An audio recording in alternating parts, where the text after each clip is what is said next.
앞서 살펴본 B의 이야기처럼 산업화를 통해 자본주의가 된 국가들은 자본주의의 특성인 공급과잉 문제에 필연적으로 봉착할 수밖에 없습니다.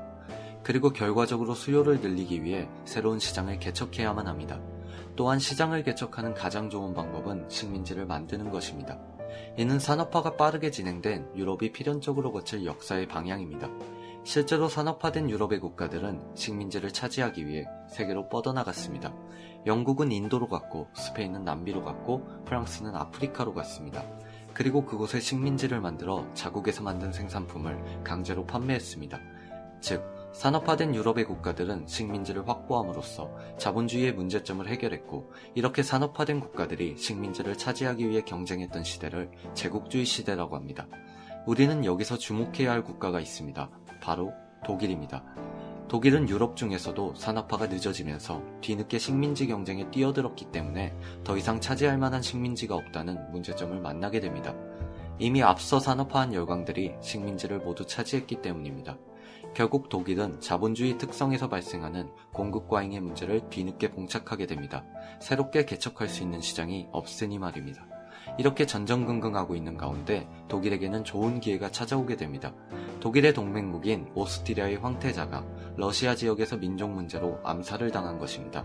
이는 독일에게는 절호의 기회였고, 이 사건을 빌미로 오스트리아는 세르비아에, 독일은 러시아에 선전포고를 하게 됩니다.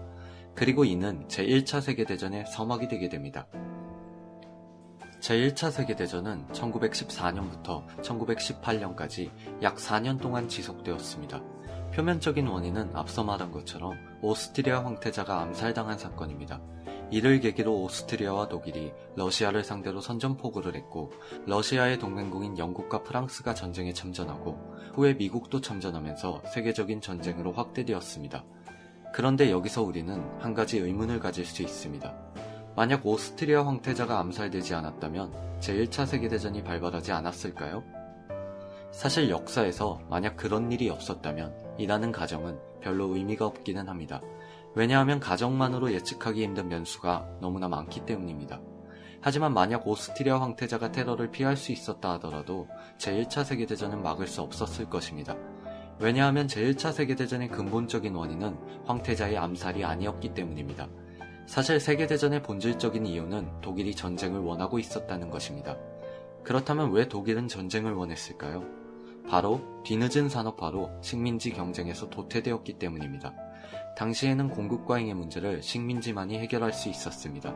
하지만 이미 다른 국가들이 모두 차지해서 더 이상 새로운 식민지가 없는 상황이었죠. 그렇다면 독일은 어떻게 해야 할까요? 바로 힘으로 빼앗아 와야 하는 상황을 만들어야만 했습니다. 다만 전쟁은 명분을 필요로 합니다.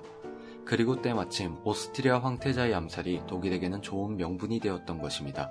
따라서 만약 오스트리아 황태자의 암살이 없었더라도 독일은 어떻게든 전쟁의 구실을 만들었을 것입니다.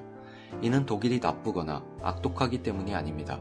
독일에게는 공급과잉이라는 자본주의의 태생적 한계를 극복하고 산업화를 유지하기 위해 선택할 수 있는 해결책이 전쟁 이외에는 없었기 때문입니다. 어쨌거나 독일과 오스트리아 헝가리 제국, 그리고 이탈리아가 3국 동맹을 형성하고 영국과 프랑스, 그리고 러시아가 3국 협상을 결성하여 대립하게 됩니다.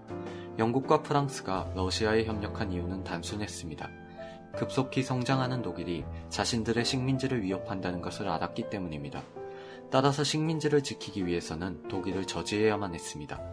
결국 제1차 세계대전이 발발했고 치열한 전투 끝에 독일과 오스트리아가 전쟁에서 패배하게 됩니다. 그리고 전쟁이 끝난 다음 해에 승전국들은 전쟁의 책임을 물어 독일에 막대한 전쟁 배상금을 물게 했습니다. 이 베르사유 조약으로 독일의 경제는 회복될 수 없을 정도로 침체하게 됩니다.